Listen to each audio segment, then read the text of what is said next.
Hey guys, it's Toya and thank you for watching ToyaJTV. So today, I it is day one of me having a fresh relaxer. Like I literally got it yesterday. Just look at the edges. Oh, I just it's like Christmas to me right now. Okay, I am like a kid on Christmas morning. You hear me? So I want to give you all some tips since I have my fresh relaxer. I want to give you some tips on how to keep your hair healthy, especially if you have a relaxer. I have never had any damage, breakage, none of that because of I've had a relaxer. And I've had a relaxer for a very long time. So, but I will say this. Even before I became a professional hairstylist, I was going to a professional stylist. But okay, we'll get into that later. Let's kick it right off. So here are some tips that will help you to have healthier hair, healthier, relaxed hair. So especially if, let's say you're natural right now and you're on the fence, you're thinking about coming back over to the relaxed side, but you're like, you have some reservations because, you say, well, the last time I had one, my hair was damaged. It was, my hair's just been thriving since I've been natural. These tips will help you if this is what you are choosing to do, because what you don't want to do are develop the same habits that you had before when you had a relaxer that caused you to have damage or breakage or any problems that you were having before. We want to avoid that. And then there are some people out there that they didn't have any issues when they had a relaxer. They just decided, I'm just going to go natural. But now, you may be thinking about going back also. These tips are for all of you guys, all right? So the first tip that I recommend is do not do your relaxer yourself. Even with me being a professional stylist, I still go to another professional stylist to get my relaxer done. I do not do them on my own, and that's for several reasons. Simply because, number one, relaxers are a timed service. There is a special amount of allotted time that you're supposed to get it in your hair, process it, rinse it out, all of that. And when you're doing it on your own, there's no way you could do it in that allotted time. Most of the time, you are supposed to do it in under 18 to 20 minutes, okay? It takes a lot of people that long just to base their scalp. We're not even and I'm not talking about just getting it in. I'm talking about getting it in, processing it, and rinsing it out. So, and I move fast, but I don't move that fast on my own because I need to be able to see the back. And also you need to be able to see where your new growth starts and where your new growth stops. You don't want to do any overlapping. Overlapping is what causes a lot of people that you may see, like if you've ever experienced having thin ends, but your roots look thick. But then as it gets towards the ends, this very thin, see-through, breaking, all that. That's because your hair is over-processed, simply because you're overlapping. So I do recommend going to a stylist. And if you are stretching that's another point I want to make, that I do recommend that you stretch your relaxers out. So if you're stretching your relaxers out, even if you go to a stylist only for your relaxers, because I do have some clients that do that. They only come to me when it's relaxer time. And then they can handle the shampooing and the deep conditioning and all that on their own. If you're going to do it like that, that is perfectly fine. I would rather you do it that way instead of trying to do the relaxer at home and then expect the stylist to try to take care of whatever what you're doing. Do it the other way. Pay for the chemical service, and then you can do the maintenance at home. So when you're stretching your relaxer out, like I stretch mine to 6 months. You don't have to stretch yours out to 6 months. A lot of people will say, well, it's been 20 weeks for me, but I'm going to see if I can go longer. The point of stretching is not to see how long you can go. The point of stretching your relaxer is to have enough new growth to where when you put that new growth on the hair, you know exactly where your new growth starts and exactly where the new growth stops. If you only have this much of new growth, there's no way that you can get relaxer just on that tip without coming down just a little bit, because your body heat alone is going to melt it to where it comes over to your relaxed hair. And you know, relaxer is permanent, so you only need to relax your hair once. So if you're overlapping, that's going to cause damage and breakage, and that's not going to give you healthy hair. And then you'll say, well, that relaxer took my hair out. Well, how often were you getting it? Every 4 weeks? Girl, every month? So 12 times a year, you're getting a relaxer. We don't want to do that, okay? We want to space those relaxers out to like 3 times a month or less. 2 to 3 times, well, I'm sorry, a year, not a month. 2 to 3 times per year. So I recommend getting them every 16 weeks because your hair grows ½ an inch per month. So that means to grow a full inch of hair, it takes 2 months.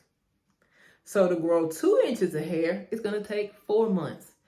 4 months, if there's 4 weeks in a month, that's 16 weeks. Okay, but you don't have to go by weeks. Go by your hair, because some people's hair may grow a little faster. Some people's hair may grow a little slower. So if you're aiming for 2 inches, it may take you a little longer than 16 weeks to grow that amount. So go by how much new growth you have. All right, you don't have to be like, oh, well, it's been 17 weeks. You know, I'm trying to, no, just go by how much new growth you have. And then your stylist knows how, you know, your stylist can tell you how comfortable she is with, you know, because they know how much they process. We know how much, I know how much hair I process, and I'm coming down at least an inch when I process that hair. All right. And then I'm going quickly. I'm not processing no millimeter of hair. That is just not humanly possible. So let's get out of the every time you see a little wave, your hair is nappy. That's not the case, okay? Also, so you want to go to a professional hairstylist, and then you want to go to a hairstylist that you trust, because all hairstylists are not created equal. So for instance, if you were looking for a doctor, let's say you're pregnant, you need an OBGYN. You don't need a cardiac doctor, okay? So you know, a lot of people say, well, you know, I went to a stylist and she messed my hair up. I might as well do it on my own. We're not doing that, because we're looking for, you're going to be very intentional, and you're going to be looking for a stylist that is specializing in what you are looking for. So if you are wanting to get a relaxer, you're not going to somebody that all they do is quick weave. And then you wonder why they, you know, your hair may have issues. You ain't going to somebody that all they do is braid. That's all they do. And you ain't seen nobody's hair that they've done with a relaxer. You don't have no pictures. You don't have any references to go off of. Even their own hair is not relaxed. You know what I mean? Not saying that your hair, a stylist's hair, has to be relaxed in order for them to do yours, but they need to be very knowledgeable about it. They need to be doing a lot of other people as well. Like, this is something in their regular routine. They're, again, very knowledgeable about it, and they know exactly what they're doing, okay? So don't just say, well, she got a license, so she must know what she's doing. No. No. We want to be, again, intentional, all right, when you're choosing your stylist. Also, I do recommend choosing only one permanent one permanent chemical. So if you are wanting to color your relaxed hair, I don't recommend that. If you really love color, I recommend that you just be natural, and then your chemical of choice will be color. But if you would much rather be straight, then you leave the color alone, and then you can get the relaxer. Now, can relaxed hair be permanently colored? Yes. I'm saying I don't recommend it, simply because it's much easier to take care of hair that only has one permanent chemical. Now, I'm not saying that you can't color your grays. You can do a semi-permanent, a rinse. I'm saying 2 permanent colors. So like if you want to rinse your relaxed hair, go, you're right, feel free. Also, the more gray you have, the more the color is going to take. Like, a rinse is not going to make your dark brown hair blonde or red or brown. It's not going to do that. It's only going to, whatever color your gray is, that's what color it's going to take. So if you only got one gray strand, just pick pick a color, a rinse that's your natural color, because that's all you want to do is just cover the gray. All right. But I had one client, she had a lot of gray hair, but she was relaxed. So I pretty much could use any color semi-permanent that I wanted to, and her hair would take that color. So I could use like a lighter brown or like a reddish brown, and her color would take to that because she had that much gray. And gray hair doesn't have any pigment in it, so it will take very easily to whatever semi-permanent you put on it. But again, she had a lot of gray, so I knew I could play around with the color. But again, it was not permanent color. Now, if your hair is like mine, like, look at me. This is the one gray hair I have right here. I'm not about to put no blonde on my one gray hair. That one gray hair gonna be blonde, and then the rest is gonna still look black. You see what I mean? So I do recommend that you pick one permanent chemical. Moving right along. Trimming. Do not skip trimming. A lot of people say, well, I want my hair to grow. And no, trimming your hair does not make it grow.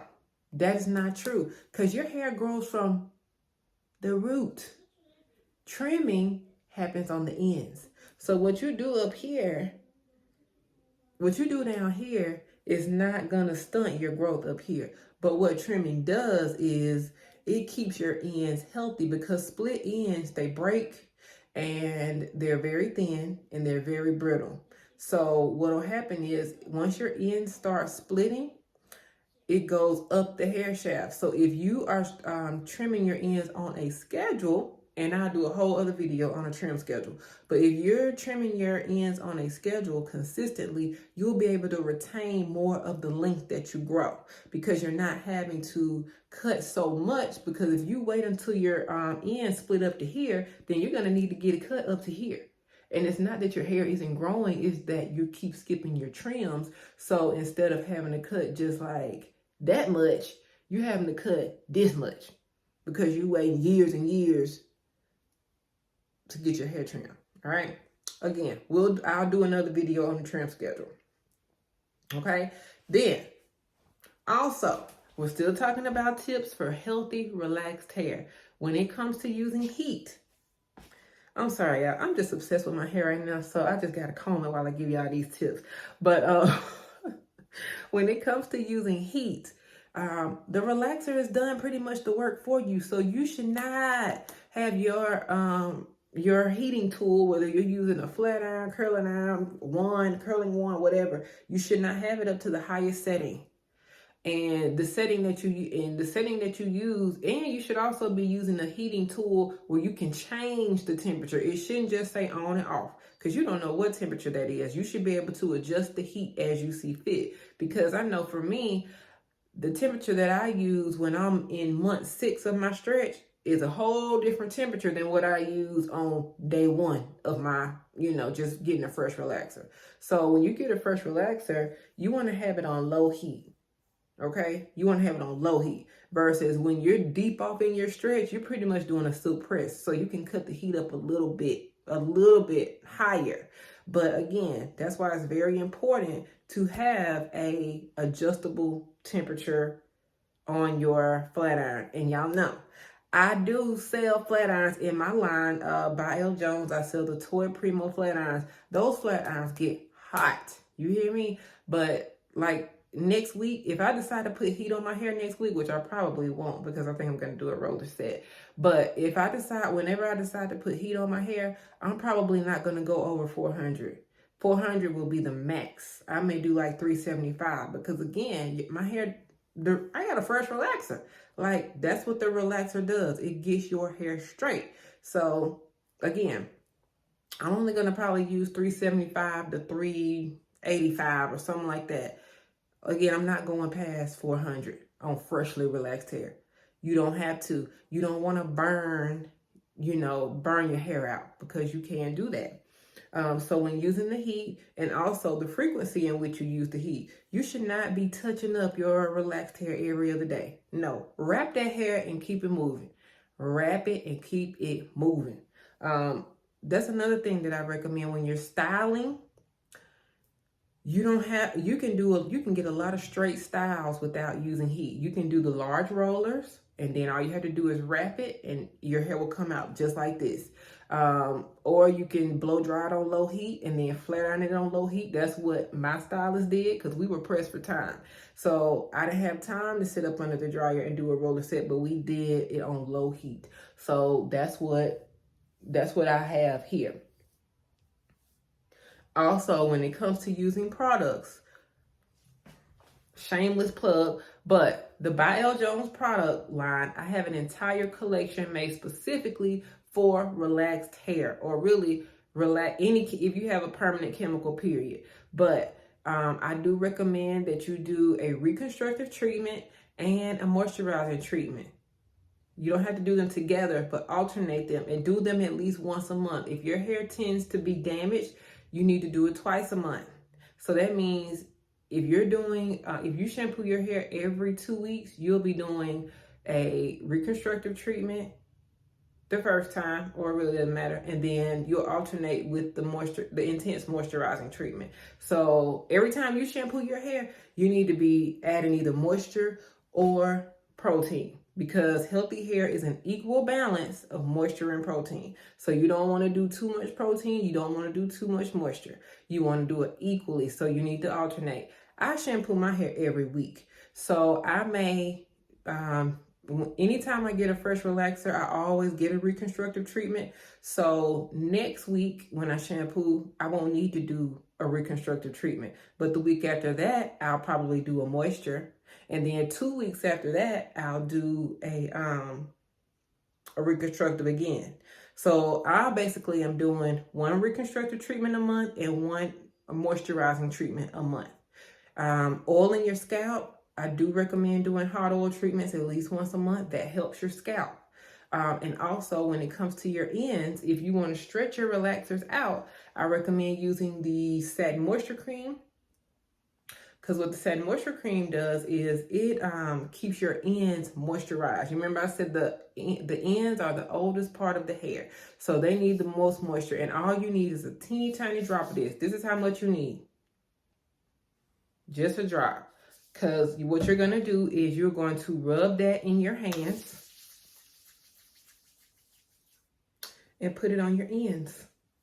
And I got layers, so I like to go in and make sure I get the ends of all the layered hair also. Yes, you can put it on the roots, but you want to focus it on the ends. Doing this weekly will help you stretch your trims out.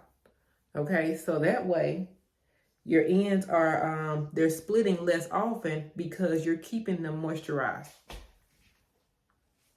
You cannot fix split ends. The only thing that will get rid of split ends is to cut them, but you can prolong them by keeping them moisturized. So the moisturizing treatments will help, the reconstructive treatments will help, and adding the Satin Moisture Cream will help. Also, what I do,